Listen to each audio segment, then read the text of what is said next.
Yung boses, malakas po. Okay po. Okay lang po. Naririnig po. Malakas naman po. Okay po. Thank you po. Okay na po. Okay.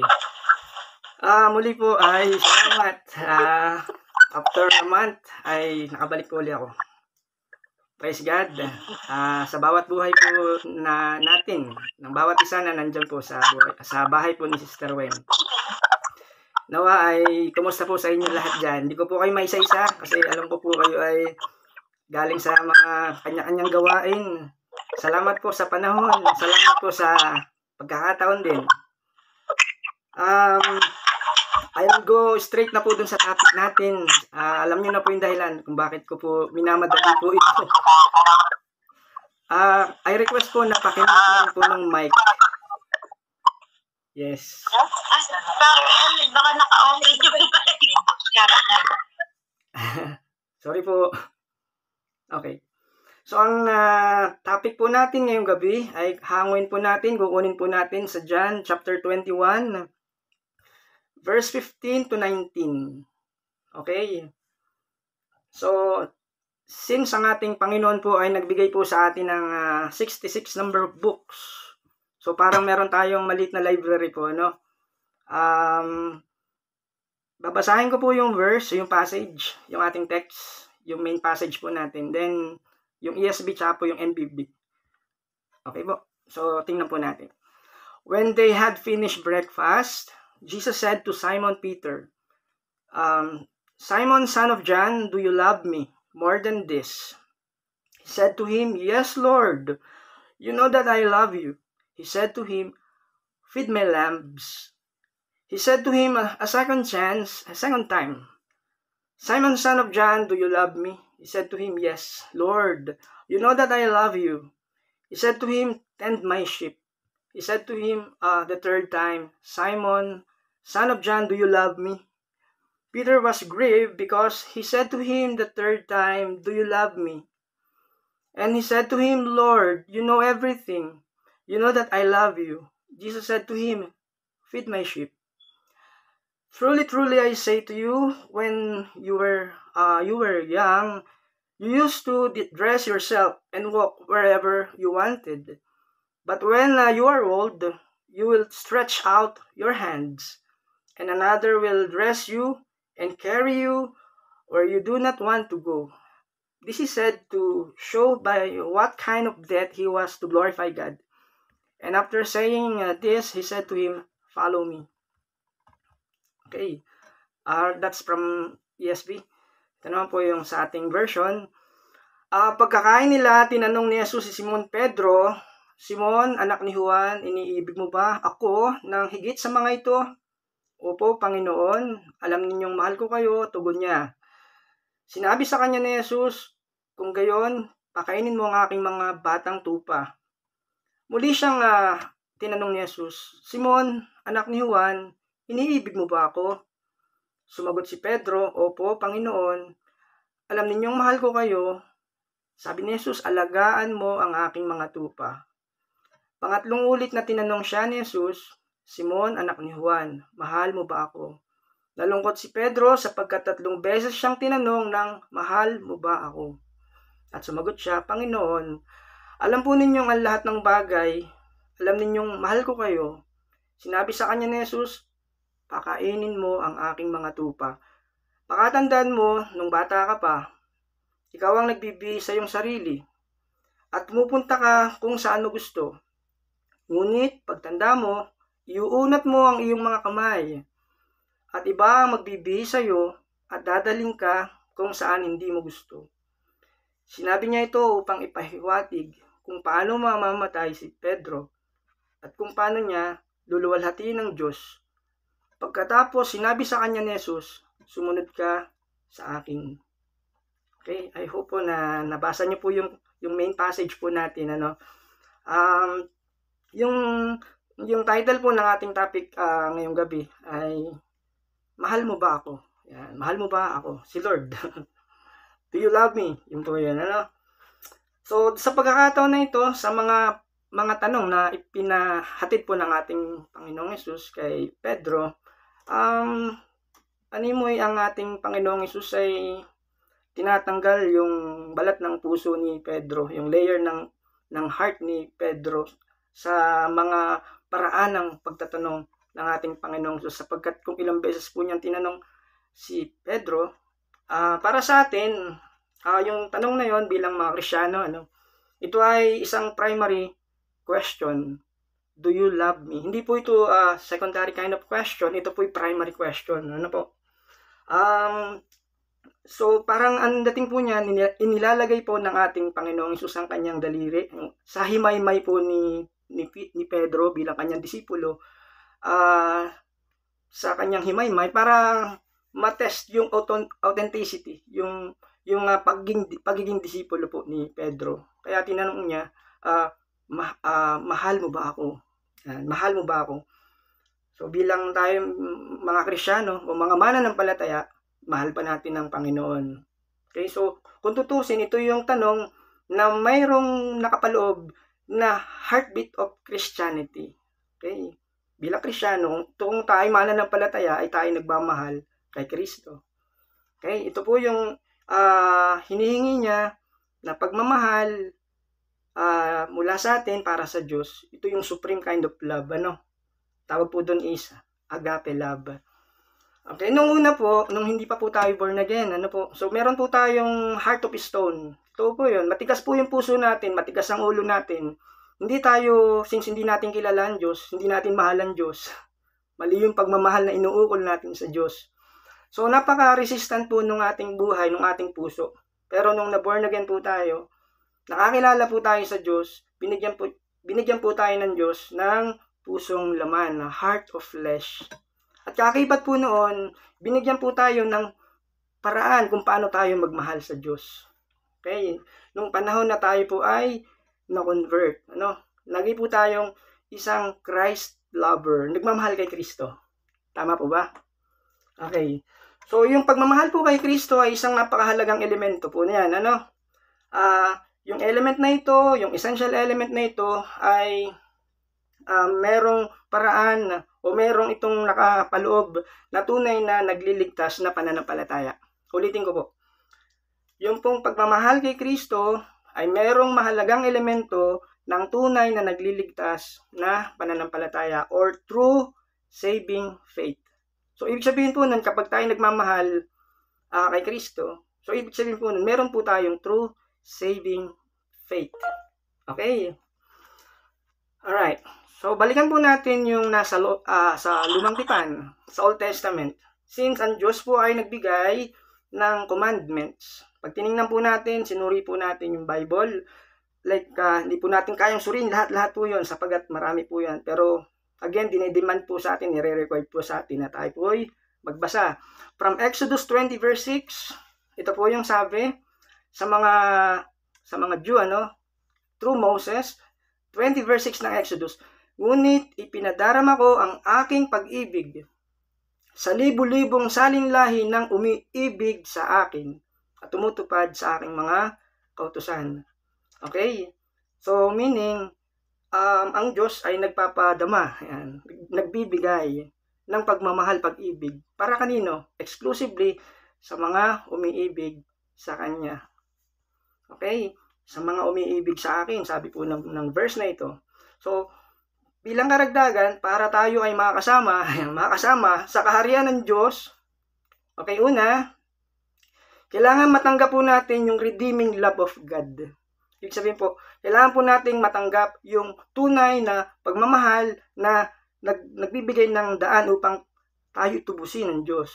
Ulitin ko po, tayo po kailangan tumanggap ng tinatawag na redeeming love of God. Tinanggap po ba natin yung pagmamahal na yun mula sa Diyos? Okay? At yung pangalawa, para makasama tayo sa kingdom of God, of course, kailangan po nating magmahal, umibig sa Diyos.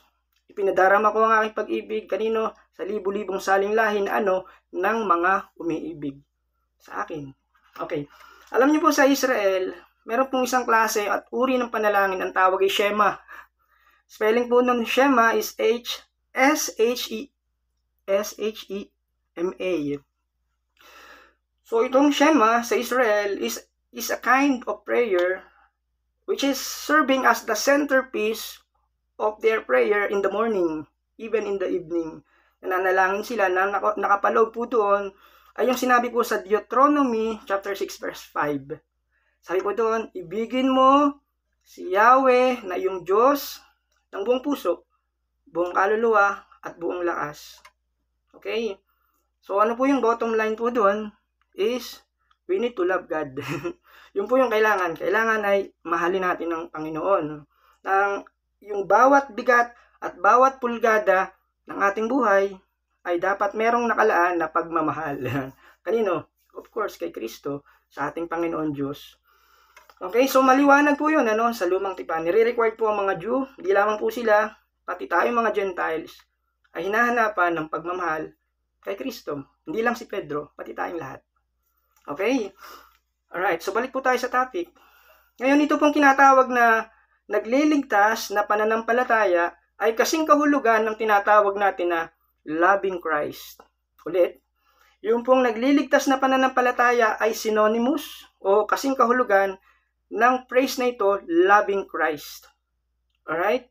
Like for example, from Luke chapter 7, that those who are forgiven much, love much. Okay? Kaya sinasabi ko sa iyo, malaki ang kanyang pagmamahal sapagkat maraming kasalanan ang pinatawad sa kanya. Ngunit ang pinatawad ng kaunti ay kaunti rin ang pagmamahal. Okay. Ngayon, ang paari po nating i-assure ngayong gabi sa bawat isa, kung tayo pinatawad sa ating mga kasalanan, ay tayo yung totoong nagmamahal kay Kristo. Tama? Okay. So yun po yun, yung assurance na yun. Halimbawa, pinatawad tayo ng Diyos, of course, through Christ, ay tayo tunay na nagmamahal sa Kanya. Alright? Kasi sa mundong ito, wala namang hindi napatawad na tunay na merong tunay na pag-ibig o pagmamahal sa Diyos. Kasi hindi nga pinatawad. Pero kung pinatawad tayo ng Diyos, tayo tunay na nagmamahal sa Kanya. Do you love Him? Do you love me? Yun po yung title po ng topic po natin. Alright, so what else? Okay. Sa Romans chapter 8 verse 28. Ito po ang sabi po doon. And we know that God causes all things to work together for good, to those who love God, according to those who are called according to His purpose. Alright, I will repeat. And we know that the purpose who love God, all things work together for good, for those who are called according to His purpose. Alam natin sa lahat ng bagay ay gumagawa ang Diyos para sa mabuti kasama ang mga nagmamahal sa Kanya. Sino pong kasama ng nagmamahal sa Kanya ay ang Diyos. Silang mga tinawag ayon sa Kanyang layunin. Okay? Tinawag para magkaroon ng fellowship, sovereign fellowship po sa ating Panginoong Jesucristo. So madali pong i-identify kung sino yung tao na tunay na nagmamahal kay Kristo. Okay? O sila po yung mananampalataya, of course, ng ating Panginoong Hesus. Sila na nagmamahal, sila na yung sumasampalataya kay Christ. Sa ating Panginoon Diyos, sa ating Diyos. Okay? Alright, so itong pagmamahal na ito na ibinigay po sa atin ng Diyos ay hindi po galing sa atin. Hindi po ito basta lumabas lang. Ang totoo po niyan, ito po ay ibinigay po ng Diyos sa atin upang tayo magmahal at makakilala sa Diyos. Okay? So ito po ay isang himala. Okay? It is a kind of miracle na magkaroon po tayo ng new birth. Yan. Or being born again. Yes, another praise. Like for example, sa verse na ito, pagka dumating po at pumunta po tayo, binasa po natin yung 1 Corinthians chapter 2 verse 9, Eye has not seen, not ear heard, nor has it even entered into the heart of man all that God has prepared for those who love Jesus Christ. Subalit nasusulat. Hindi pa nakikita ng mata o naririnig ng tenga, ni sumasagi sa isip ng tao ang mga inihanda ng Diyos para sa mga umiibig sa Kanya. So it means, merong nakahanda kanino? Sa mga umiibig sa Kanya, meaning kay Jesus. So may nakahanda po ang Panginoon. So ang langit po ay nakahanda para kanino? para sa mga nagmamahal sa Diyos. Okay? So, ang kalangitan o ang langit o ang kaharian ng langit ay hindi naman nakahanda sa mga taong hindi nagmamahal sa Diyos. Maintindihan niyo po yan? Okay? Alright. So, again, from 1 Corinthians chapter 8, verse 3. Pasensya na po kayo. Inilalatag po natin yung mga verse regarding loving God, loving Christ. Ano po? But if anyone loves God, he is known by God. Ngunit ang umiibig sa Diyos ay kilala ng Diyos. Kapag umiibig tayo sa Diyos, tayo kilala po ng Diyos. Okay? Kung hindi tayo umiibig sa Diyos, hindi po tayo kilala ng Diyos. Ano? Alright. So, ibig sabihin po noon, Christ knows those, yung praise po na ito, ibig sabihin po noon, meron po tayong personal dapat na relasyon sa Kanya. To those who love Him. Sa mga nagmamahal sa Diyos. Alright? Another one.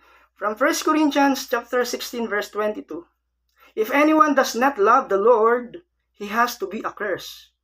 Sumpain ang sino mang walang pag-ibig sa Panginoon. So, ang hindi umiibig sa Diyos, merong sumpa. Okay? May curse. Ibig sabihin po noon, ito po ay nakatalaga, yung taong hindi umiibig sa Diyos ay nakatalaga para sa kanyang kapahamakan. Kasi may sumpa. Or else, it means to be judged, para siya hatulan. Kasi hindi umiibig. Pero kapag umiibig sa Diyos, sa John 3:36, if anyone, alright, to add something about it, John 3:36, that if anyone does not love Jesus Christ, that the wrath of God abides on you eternally. Kung ang sino mang hindi umiibig kay Kristo Jesus, kay Hesus Kristo, ang puot ng Diyos ay mananatili sa iyo magpakailanman. Naturally, pag tiningnan po natin yung second part, okay, tingnan po natin yung first part and yung second part po ng John 3:36. Ang sumasampalataya sa anak ay may buhay na walang hanggan. Ngunit, take note, ngunit ang hindi sumusunod sa anak ay hindi magkakaroon ng buhay. Sa halip, mananatili sa kanya ang puot ng Diyos. Alright, that's why Paul, meron po siyang sinulat na letter sa Church of Ephesians from 6:24 ng Ephesians. Ito po yung prayer niya. Grace be with all who love our Lord Jesus Christ with love incorruptible. Ito po yung prayer niya sa mga mananampalataya, sa mga taong sumasampalataya sa Diyos. Sabi niya, ang kagandahang loob ng Diyos ay sumainyong lahat na umiibig ng walang maliw sa ating Panginoong Hesukristo. Alright? Again, wala pong grasya, wala pong kagandahang loob na matatanggap ang mga taong hindi po nagmamahal kay Kristo. Alright, so ganun po yun, So it means, yung kagandahang loob, in English is grace, ito po ay exclusive. Ibig sabihin, ito po ay para lamang sa mga taong umiibig kay Kristo. Yung kanyang grasya, yung grace. Alright, di po ba sabi, by grace we are saved? Di po ba? Tama po ba yan? By His mercies and grace, sa pamamagitan lang ng awa at ng kanyang biyaya, tayo pinaligtas. It's not by works. Alright? Pero yung good works na sinasabi, yung perfection ni Lord, nag-gain po niya yun, yung perfect righteousness is by His perfect obedience to His Father God. Sa kanyang Diyos Ama, kay Father God, Kaya nagkaroon ng perfect righteousness. In a way, nagkaroon po tayo ng righteousness because of Jesus. Hindi po galing po sa atin yun. Kaya, praise God, nabuhay po ang ating Panginoong Hesukristo perfectly without sin. Dumaan sa napakaraming tukso, pero hindi siya na-tempt kahit isa. But we, every day, natetempt tayo, nagkakamalit, nagkakasala. That's why He is a perfect sacrifice for our sins in our behalf. Okay, to continue, that the reason we love Christ, kumbaga ang dahilan kung bakit minamahal po natin si Kristo, because grace pursued us. Kumbaga hinabol tayo, sinundan tayo ng grasya ng Diyos from John 1:12. Ito po yung sabi, blessed is the man who remains steadfast under trial, for when he has stood the test, he will receive the crown of life, which God has promised to those, take note, who love Him. So, meron pong crown of life, para kanino? Napangako para kanino? Sa mga umiibig sa Kanya. Again, pinagpala ang taong nananatiling tapat sa kabila ng mga pagsubok, sapagkat matapos niyang malampasan ng mga pagsubok, tatanggap siya ng gantimpala ng buhay or crown of life na ipinangako ng Panginoon. Ito po'y pangako ng Diyos, hindi po'y mawawala, kasi pangako po niya. Kanino? Sa mga umiibig sa Kanya. Okay? So, nagtinignan ko po yung best translation po ng crown of life. It means crown, which is life, yung buhay. Crown of life means the crown, which is life. Alam nyo, sa Greece, noong unang panahon, meron po silang mga athletes, mga atleta. Ilalagyan po nila yung mga victors, ay yung mga mananagumpay nila, ng crown. Ang tawag nila doon is wreath. Nilalagay, pinuputong sa ulo, And then, sa atin namang mga believers, true believers, tunay na mananampalataya at nagmamahal kay Kristo, meron din tayong tinatawag na ultimate reward. Okay? And that is eternal life. Hindi po ba napakagandang pangako po ng Diyos para sa atin? Na after death, this life, kasi wala naman pong tatagal sa mundo, all things are temporal. Even our life, di natin alam kung kailan tayo mabubuhay. So of course, hinahanapan tayo ng pagmamahal para sa ating Panginoon. Alright? So anong ibibigay sa atin? The ultimate reward is eternal life. Eternal life. Para kanino? For those who love Christ. That's the promise of the Lord and of God for us. Okay, sabi ni Pablo, sa 2 Timothy chapter 4 verse 8, ito po ang sinabi niya. Kaya naghihintay sa akin ang koronang gantimpala para sa mga namuhay, para sa mga namuhay ayon sa kalooban ng Diyos. Namuhay ayon sa kalooban niya. Nasa araw na yon, ang Panginoon na siyang makatarungang hukom, makatarungan ng ating hukom, ang siyang magpuputong sa akin ng korona. According to Paul, hindi lamang sa akin, kundi sa lahat ng nananabik sa kanyang pagbabalik. Tayo po ba may pananabik sa kanyang pagbabalik? Yes, kailangan. Kasi siya po yung magpuputong ng ng corona, crown of life. Sa 2 Timothy 4:8, okay, ito po yung sabi, huwag kang matakot sa mga pag-uusig na malapit mo nang danasin. Makinig ka. Ipabibilang gawin ng diablo ang ilan sa inyo bilang pagsubok. Magdurusa kayo sa loob ng 10 araw. Manatili kang tapat hanggang kamatayan. Then, ito po yung mahalaga doon. Of course, mahalaga po yung una kong binasa. Gagantimpalaan kita ng korona ng buhay. Wow! Napakaganda po nun, Ang Diyos mismo ang bibigay ng gantimpala ng korona ng buhay para kanino? Sa mga nagmamahal sa Kanya. Okay, sa Revelation chapter 2 verse 10, ito naman po yung sinabi sa last part ng verse, ng text. Gagantimpalaan kita ng korona ng buhay. Again, naulit na naman po yung words na gagantimpalaan kita ng korona ng buhay, crown of life. Okay. So, yun po yung pangako po ng Diyos, yung pangako na ito, crown of life. Again, from James chapter 1 verse 12, pinagpala, since nabasa ko na po ito, ganun din po yung binabanggit niya. Bibigyan niya, tatanggap siya, yung mga nagmamahal kay Kristo, gantimpala ng buhay. Pangako po ng Panginoon para sa mga umiibig sa Kanya. Okay? Now, isang araw, dadating po ang panahon, pag dumating na po yun, let's say, dumating na po yung time na haharap na po tayo sa ating Panginoon, sa Kanyang presensya, ibibigay na po niya nandun na po yung crown of life, ibibigay na po. Kanino? Sa mga nagmamahal po sa Kanya. So, ibig sabihin po noon, yung saving faith po natin ay katumbas, okay, ng praise na nagmamahal sa Diyos. Okay, kung meron tayong saving faith, ay nagmamahal po tayo sa Diyos. Kung wala tayong pagmamahal sa Diyos, wala tayong saving faith. Okay? So, James 2:5 or Santiago 2:5, mga kapatid kong minamahal, makinig kayong mabuti.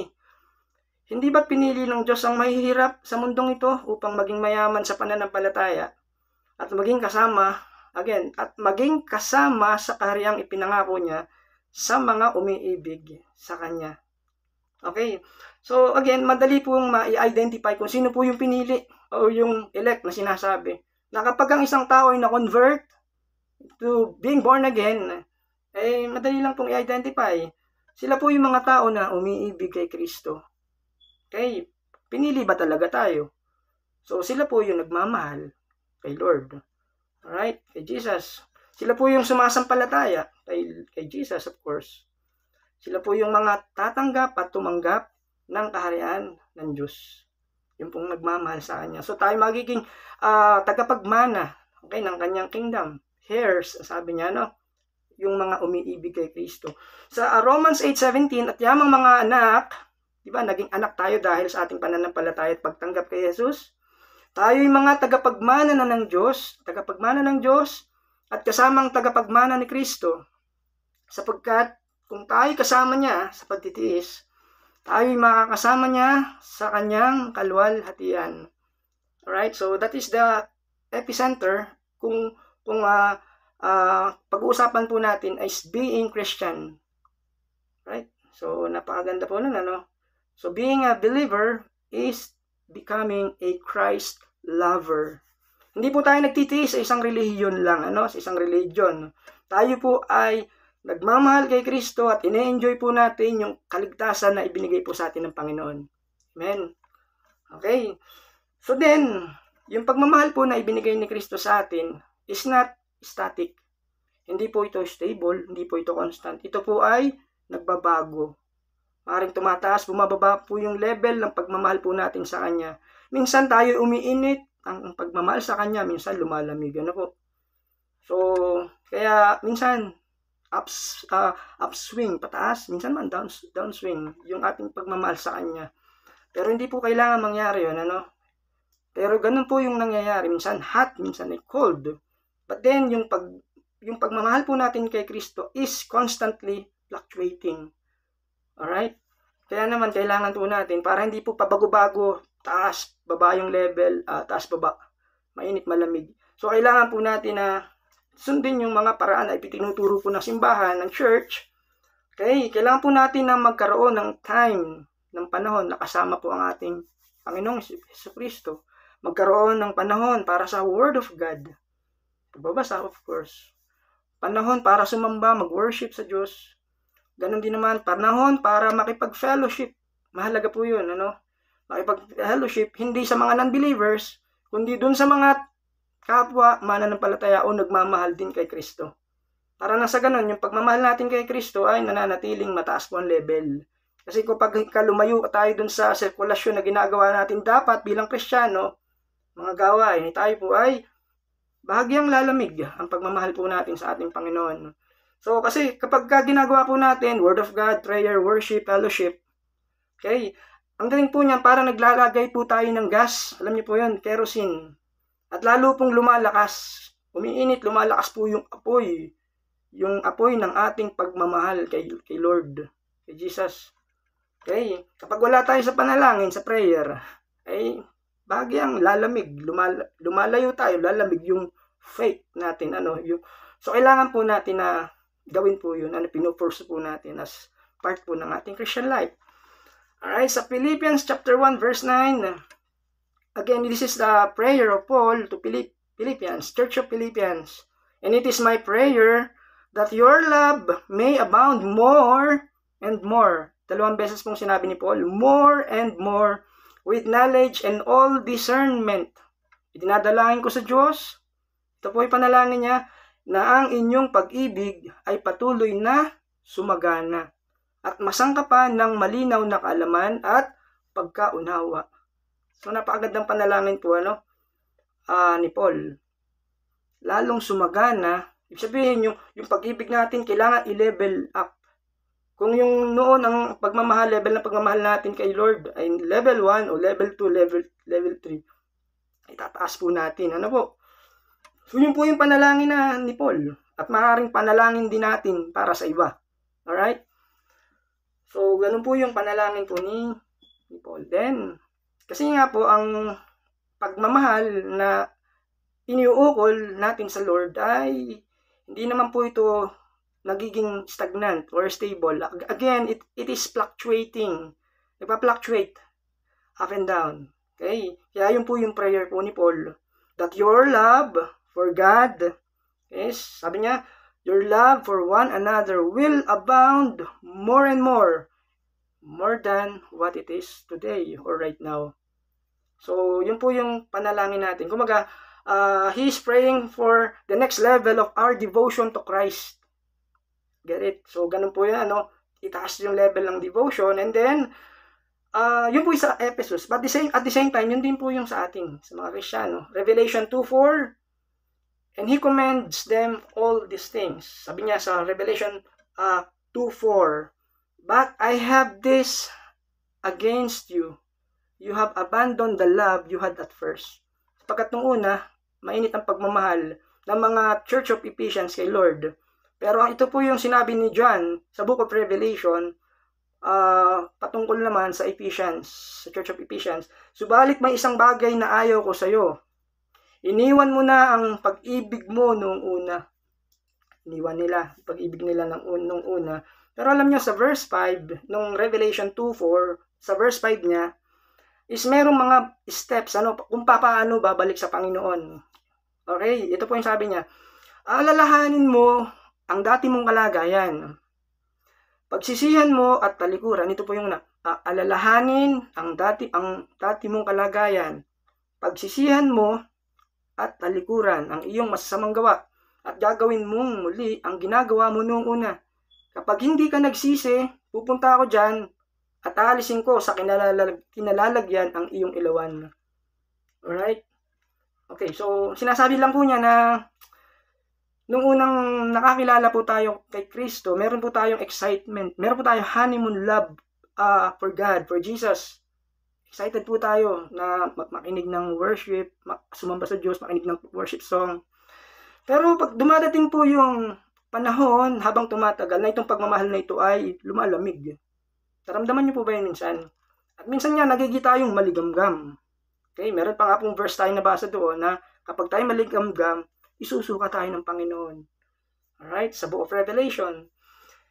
So, yun po yung binanggit niya doon sa Revelation chapter 2, verse 4 and 5. Okay, that's why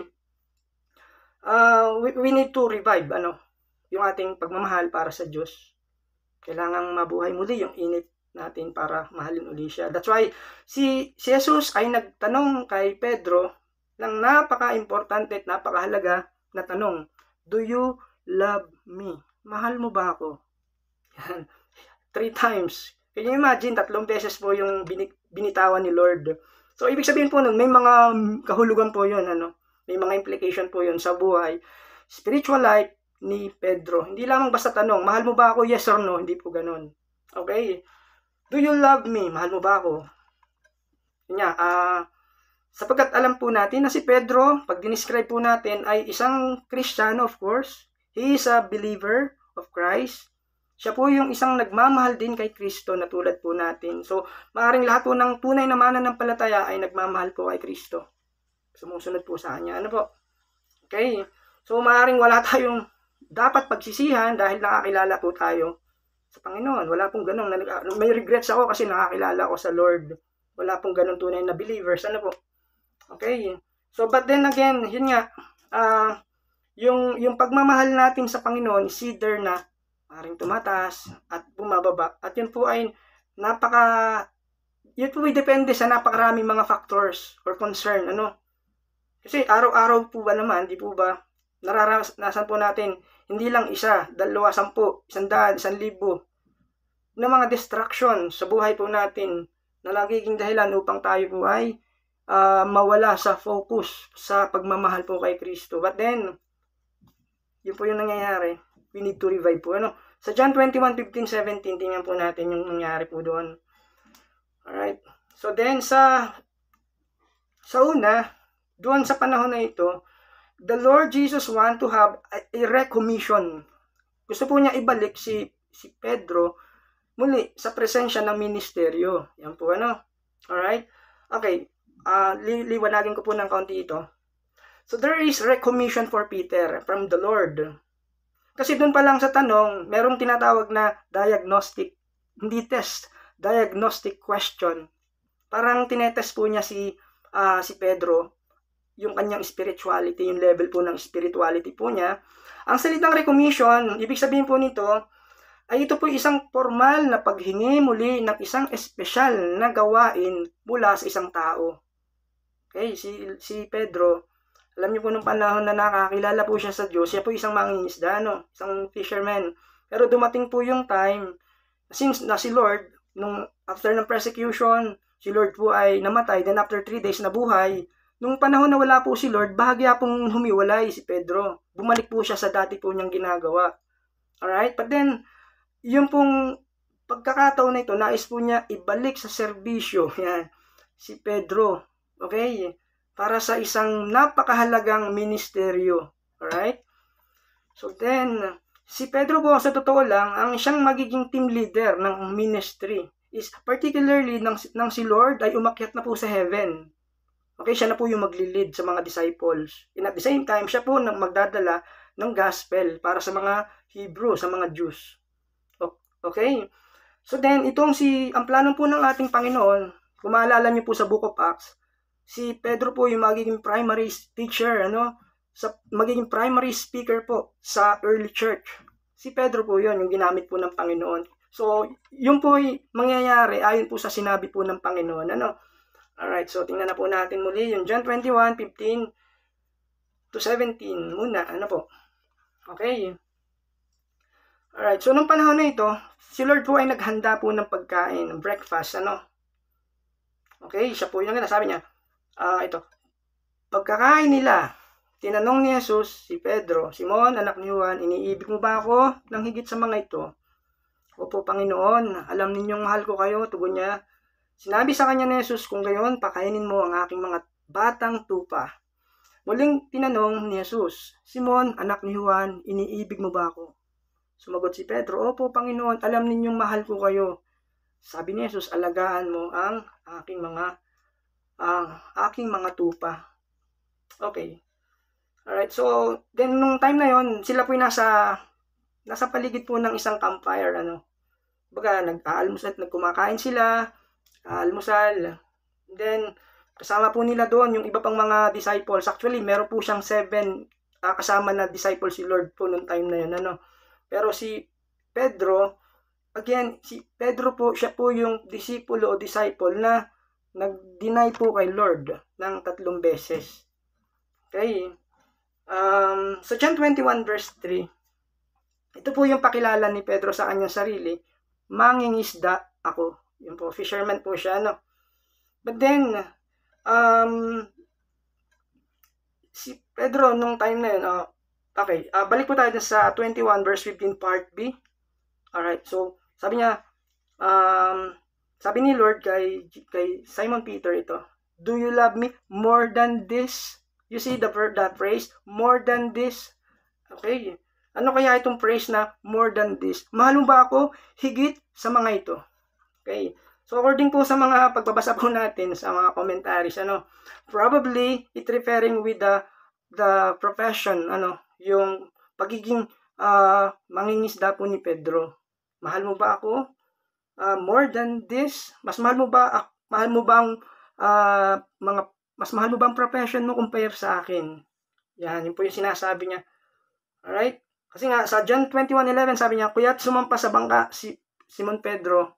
Pinapakita po sa verse na to na siya po ay mangingisda at hinila niya sa pangpang ang lambat na puno ng malalaking isda.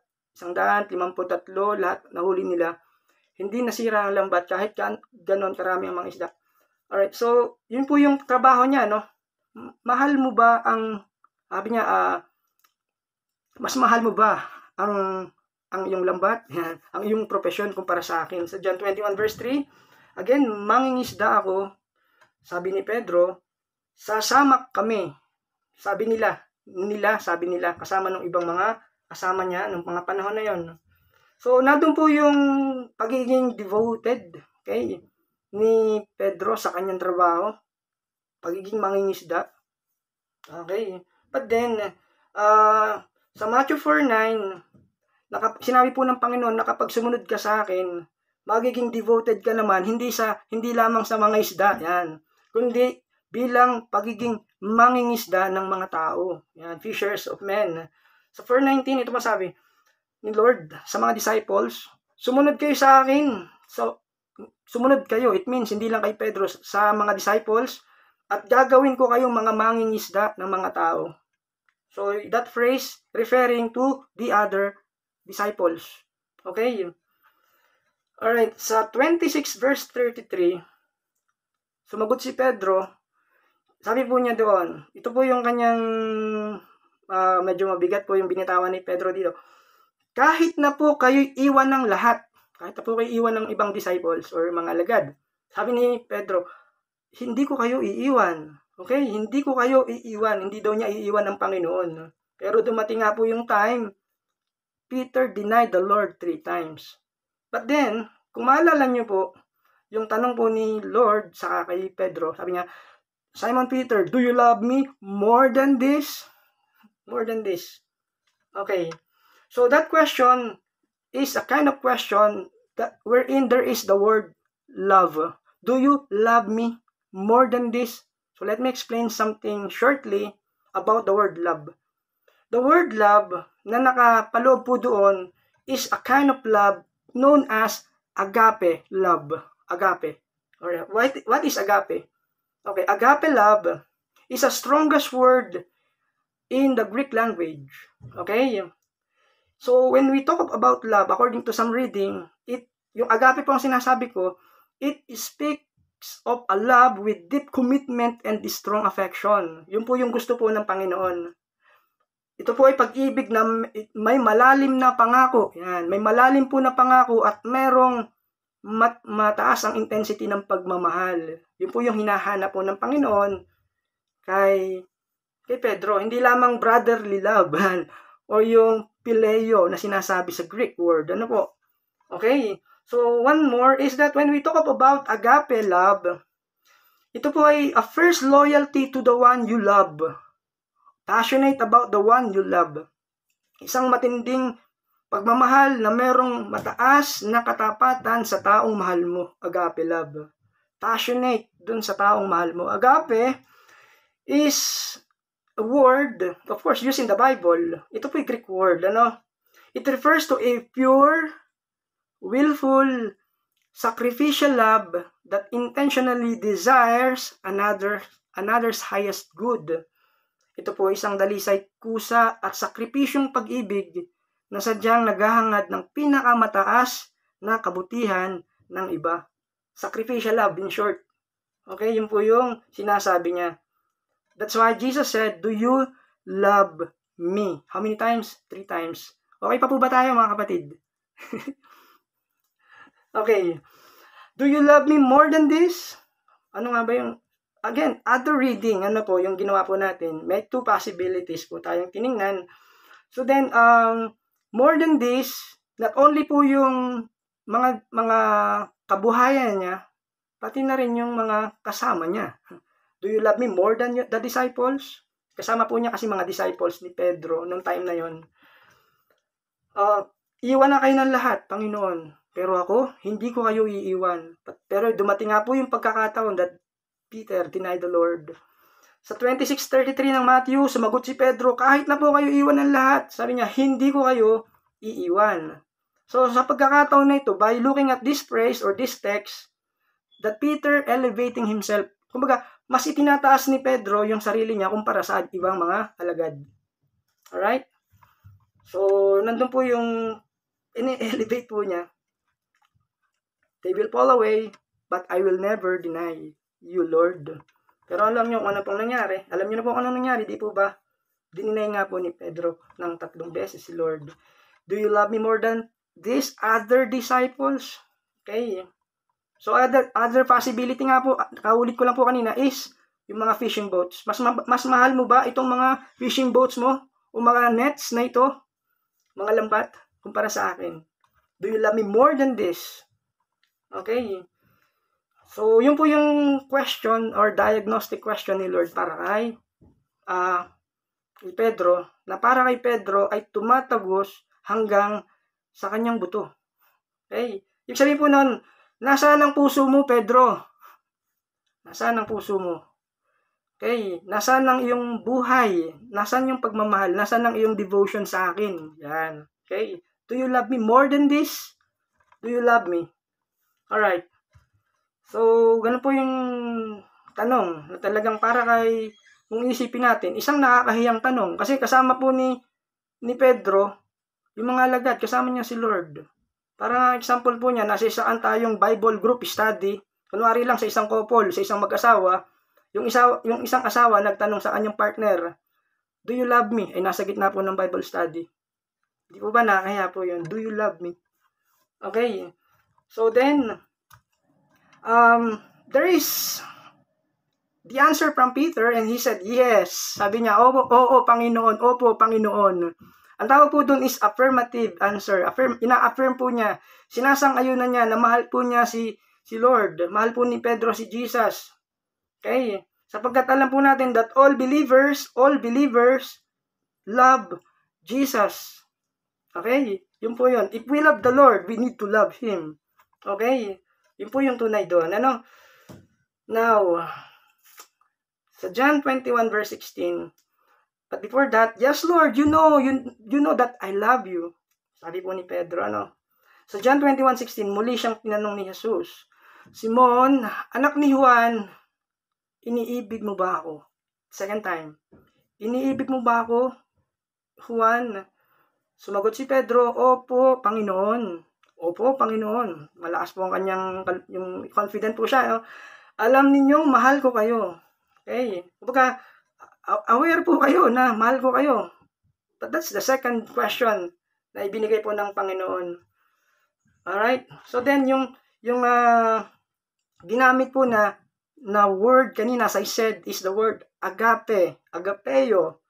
It is a kind of love with the highest level. Yun po yun, ano?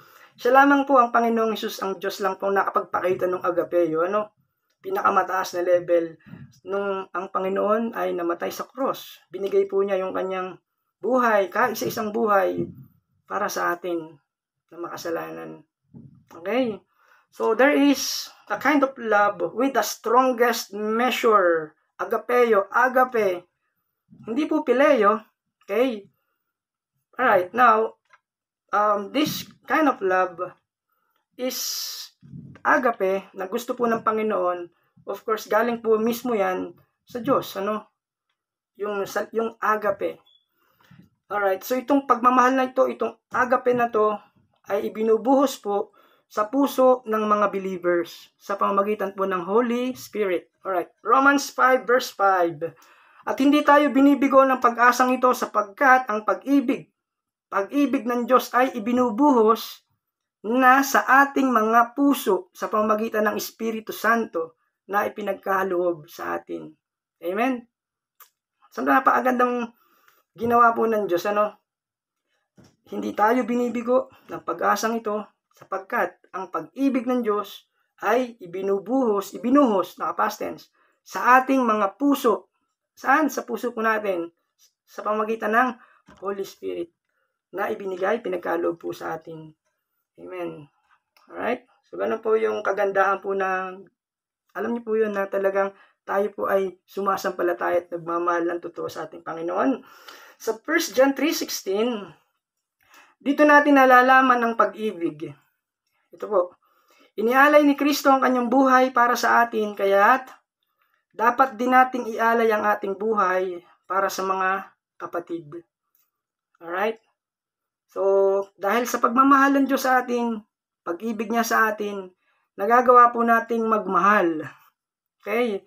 Kung nagmamahal po tayo sa iba, dahil minamahal po tayo ng Diyos. Okay? So, ganun po yung nais po niya. So, nais po niya, hindi lamang po yung pileo kind of love. Pileo. Hindi lamang po yung brotherly love. Pero ang gusto po niya is yung agape. Agapeo. Agape love. When we talk about, yung nga po, pileo, it means, or it speaks about brotherly love. Pagmamahal lang sa kapatid. Mahal mo ba ako, Pedro? Mahal ko kayo, Panginoon. Yun nga lang ay, yung tanong na yon, yung unang sagot ay bilang brotherly love, bilang kapatid. Yung salitang pileo is also used as our example is the city of Philadelphia or the city of brotherly love. Ano? According to the GetQuestion.com, when we say pileo love, pileo, it refers to brotherly love and most often exhibited in a close friendship. Doon lang, ito yung nakikita kadalasan sa mga malapit na magkakaibigan. Okay? So, dinidisplay po nila yung pagiging affectionate, yung generous, yung mapagbigay. Alright?